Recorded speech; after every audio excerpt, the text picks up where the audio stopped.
आप सभी के समक्ष जैन धर्म के सिद्धांत और जैन धर्म से संबंधित कुछ तथ्यों को आप सभी को अवगत कराऊंगी। आइए अब हम देखते हैं।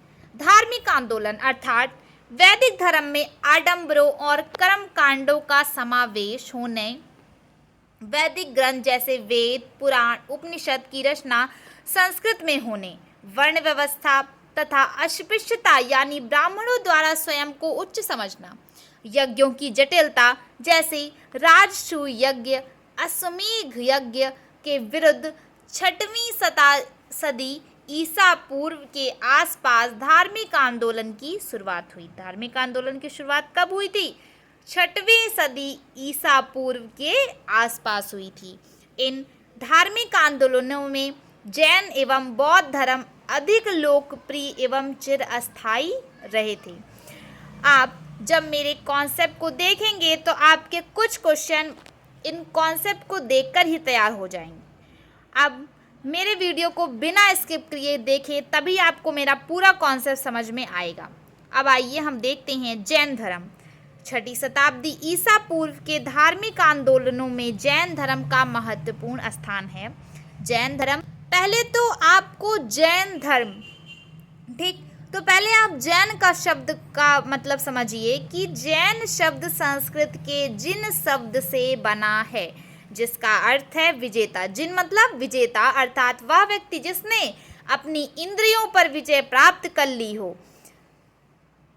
जैन मुनि और सन्यासी निर्ग्रंथ के नाम से जाने जाते थे। निर्ग्रंथ का तात्पर्य है बंधन मुक्त, यानी वे महान आत्माएं जो सभी सांसारिक बंधनों से मुक्त हो गई हों।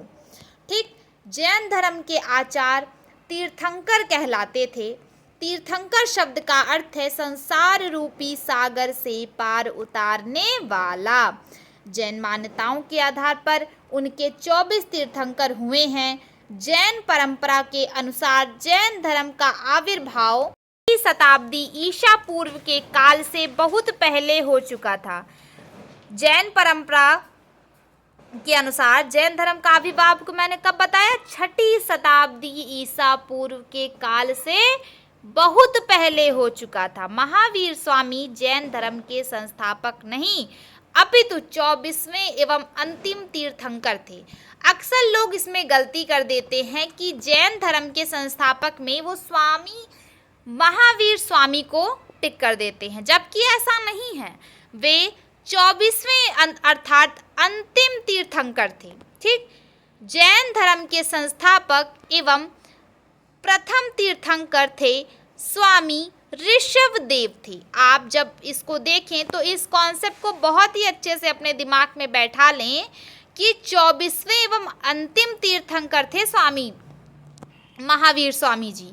और जो जैन धर्म के संस्थापक अगर आपसे पूछा जाता है या प्रथम तीर्थंकर पूछा जाता है तो वो थे स्वामी ऋषभदेव थे। ठीक, उसके बाद आप देखते हैं कि मैंने लिखा है, मेरा अगला टॉपिक है महावीर का जीवन एवं जैन धर्म। तो महावीर का जन्म लगभग 540 ईसा पूर्व में वैशाली के पास कुंड ग्राम, बिहार का मुजफ्फरपुर जिला में हुआ था। उनका प्रारंभिक नाम वर्धमान था। स्वामी महावीर स्वामी का जन्म लगभग 540 ईस्वी में, पहली चीज़ आपको ये याद रखनी है, कहाँ हुआ था? वैशाली के पास कुंड ग्राम में हुआ था, जो बिहार का मुजफ्फरपुर जिला है। ठीक, उनका प्रारंभिक नाम वर्धमान था। उनके पिता का नाम सिद्धार्थ, उनके पिता का क्या नाम था? सिद्धार्थ था, एवं माता का नाम त्रिशला था। ठीक, उसके बाद 30 वर्ष की आयु में वे घर छोड़कर सन्यासी बन गए थे। 30 वर्ष की आयु में वे घर छोड़कर सन्यासी बन गए थे। 12 वर्ष की कठोर तपस्या के बाद उन्हें कैवल्य अर्थात परम ज्ञान की प्राप्ति हुई। कैवल्य मतलब होता है कि उन्हें परम ज्ञान की प्राप्ति हो गई थी। उन्हें सुख दुख के बंधनों से पूर्ण मुक्ति मिल गई और उन्होंने पूज्य, सर्वज्ञ, सर्वोच्च योद्धा, निर्ग्रंथ और जिन के नाम से प्रसिद्ध हुए। वे किस किस नाम से प्रसिद्ध हुए? पूज्य, सर्वज्ञ, सर्वोच्च, एक योद्धा, निर्ग्रंथ और जिन के नाम से प्रसिद्ध हुए। उनके अनुयायी जो थे, उनके जो धर्म को मानने वाले थे, वे जैन कहलाए। 468 ईसा पूर्व में 72 वर्ष की आयु में राजगीर के निकट पावापुरी में उनका देहावसान हो गया। कब हुआ उनका देहावसान? 72 वर्ष की आयु में हुआ, राजगीर के निकट हुआ, पावापुरी में उनका देहावसान हो गया। और दोस्तों, जो पावापुरी स्थान है वो जैनियों का एक प्रमुख अर्थात महत्वपूर्ण स्थल है। जैसे हिंदुओं में कुछ महत्वपूर्ण स्थल हैं, उसी प्रकार जैनियों में पावापुरी स्थान एक महत्वपूर्ण तीर्थ स्थल है। अब आगे देखते हैं महावीर स्वामी जैन धर्म की शिक्षाएं। अर्थात पहली उनकी शिक्षा ये थी कि सारा संसार सजीव है, मतलब जो हमें निर्जीव वस्तुएं भी दिखती हैं उनमें भी वो भी सजीव है, संपूर्ण विश्व प्राणवान है। यह जैन धर्म की सबसे प्रमुख अवधारणा है। ठीक, उसके बाद दूसरा, अहिंसा का पालन, सभी जीवों के प्रति करुणा भाव रखना चाहिए। अर्थात महावीर के अनुसार आत्मा केवल मनुष्यों में नहीं बल्कि जानवरों व पेड़ पौधों में भी होती है। ठीक, ये नहीं कि आप सोचते हैं कि मनुष्य में ही जो है प्राण है, ऐसा नहीं है। वो ये भी कहते थे कि जानवरों व पेड़ पौधों में भी होती है आत्मा। तीसरी चीज ये थी कि जीवन चक्र और कर्मवाद। जैन दर्शन के अनुसार जन्म और पुनर्जन्म का चक्र क्रमानुसार निर्धारित होता है। कर्मों के अनुरूप ही पुनर्जन्म होता है, इसीलिए मनुष्य को पाप कर्म करने से बचना चाहिए। ठीक, उसके बाद चौथी चीज़ उनकी ये थी कि तपस्या, आवागमन के बंधन से छुटकारा पाने का एक ही मार्ग त्याग और तपस्या है। मतलब इस संसार में जो आवागमन का चक्र चलता है उससे छुटकारा पाने के लिए एक ही मार्ग उन्होंने बताया था, वो है त्याग और तपस्या। सांसारिक माया जाल में ना पड़कर मनुष्य को इस बंधन से मुक्त होने के लिए प्रयास करना चाहिए। तो पंचव्रत उन्होंने जैन धर्म में अर्थात महावीर स्वामी ने जैन धर्म में 5 महाव्रतों का पालन करना पड़ता है। ये हैं कौन कौन से 5 महाव्रत थे? अहिंसा, आमृषा, अस्तेय, अपरिग्रह, इंद्रिय निग्रह। दोस्तों, त्रिरत्न 5 महाव्रत के अतिरिक्त वर्धमान महावीर ने निर्वाण प्राप्ति हेतु त्रिरत्न नामक 3 सिद्धांतों, अर्थात कौन कौन से वो सिद्धांत थे दोस्तों? सत्य विश्वास, सत्य ज्ञान और सत्य कार्य को अपनाने की शिक्षा दी। मतलब आप जो भी करें उसमें विश्वास आपका होना चाहिए, ज्ञान होना चाहिए, वो सत्य मतलब सही ज्ञान होना चाहिए आपको, और आप सही कार्य को अपनाने की शिक्षा दी। ठीक, सत्य ज्ञान का तात्पर्य है सत्य और असत्य के भेद को जानना, मतलब क्या सही है और क्या गलत है। सत्य कार्य का अर्थ है सभी प्रकार के भोग विषयों से विरक्त रहना एवं सत्य विश्वास, जैन धर्म में दृढ़ विश्वास एवं पूरी श्रद्धा रखना।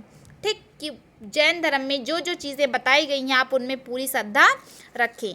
ईश्वर के अस्तित्व में अविश्वास, महावीर ईश्वर के अस्तित्व में बिल्कुल भी विश्वास नहीं करते थे। वे यह नहीं मानते थे कि ईश्वर ने संसार की रचना की है। मतलब महावीर स्वामी ये नहीं मानते थे कि ईश्वर ने इस पूरी सृष्टि को रचा हुआ है। जैन धर्म आत्मा के अस्तित्व में विश्वास रखता है। महावीर के उपदेशों का मुख्य उद्देश्य अपनी आत्मा को सांसारिक बंधनों से छुटकारा मुक्ति प्राप्त करना है। मतलब कि महावीर के उपदेशों का मुख्य जो उपदेश था उनकी अपनी आत्मा को सांसारिक बंधनों से छुटकारा दिला देना, तो वही वो मानते थे। अर्थात वो ईश्वर के अस्तित्व में अविश्वास प्रकट करते थे। दोस्तों, वेदों में अविश्वास प्रकट करते थे स्वामी, जैसे कि जैन धर्म को मानने वाले वेदों को ईश्वरीय ज्ञान नहीं मानते। वे वेदों में मुक्ति हेतु दिए गए साधनों यज्ञ तप हवन आदि को व्यर्थ मानते थे। कौन? महावीर स्वामी वेदों में अविश्वास रखते थे। वो जैन धर्म को मानने वाले वेदों को ईश्वरीय ज्ञान नहीं मानते थे। ठीक, वे वेदों में मुक्ति हेतु दिए गए साधनों यज्ञ तप हवन, जो कि ब्राह्मणों में करवाया जाता है, ब्राह्मण धर्म में या पंडितों में अधिकतर यज्ञ करने को बोलते हैं, तप हवन आदि को कराया जाता है। लेकिन ये जैन धर्म में महावीर स्वामी इसका विरोध करते थे, मतलब इसमें अविश्वास प्रकट करते थे। जाति पाति में अविश्वास, जैन धर्म के अनुयायी जाति पाति में विश्वास नहीं रखते थे। जैन धर्म के अनुयायी जाति पात में विश्वास नहीं रखते थे। उनके अनुसार सभी मनुष्य समान हैं। ठीक, उसके बाद नेक्स्ट दोस्तों, स्यादवाद। जैन धर्म में स्यादवाद का प्रमुख स्थान है। कोई भी मनुष्य संपूर्ण सत्य के ज्ञान का दावा नहीं कर सकता, अर्थात वह यह नहीं कह सकता कि संसार में जो भी चीज़ें हैं उसका संपूर्ण ज्ञान उस मनुष्य को है। सत्य बहुत व्यापक होता है, इसके अनेक पक्ष होते हैं। देश काल और परिस्थिति के अनुसार मनुष्य के सत्य का असंख्य ज्ञान ही प्राप्त होता है। उसके बाद आंशिक है, मतलब अर्थात कि उनका जो ज्ञान है मनुष्यों का, वह देश काल और परिस्थिति के अनुसार सत्य का अंशिक, मतलब वो पूरे ब्रह्मांड का ज्ञान नहीं रख सकते, अर्थात सत्य का वो दावा नहीं कर सकता एक मनुष्य। ठीक, जैन धर्म के अनुसार। और नेक्स्ट दोस्तों, जैन धर्म का विभाजन 2 में हुआ था। लगभग 300 ईसा पूर्व के काल में हुआ था। तो ये 2 भागों में इसका विभाजन हुआ था, श्वेतांबर और दूसरा दिगंबर। श्वेतांबर जो थे वस्त्र पहनते थे और जो दिगंबर थे जैन भिक्षु वस्त्रों का परित्याग करते थे। जो इसमें कौन लोग आते थे? जैन भिक्षु आते थे जो कि वस्त्रों का परित्याग करते थे। अगर दोस्तों आपको मेरा यह वीडियो जो कि जैन धर्म से संबंधित था पसंद आता है तो प्लीज़ मेरे वीडियो को लाइक करें और कमेंट करके बताएं कि आपको मेरा यह वीडियो कैसा लगा। धन्यवाद।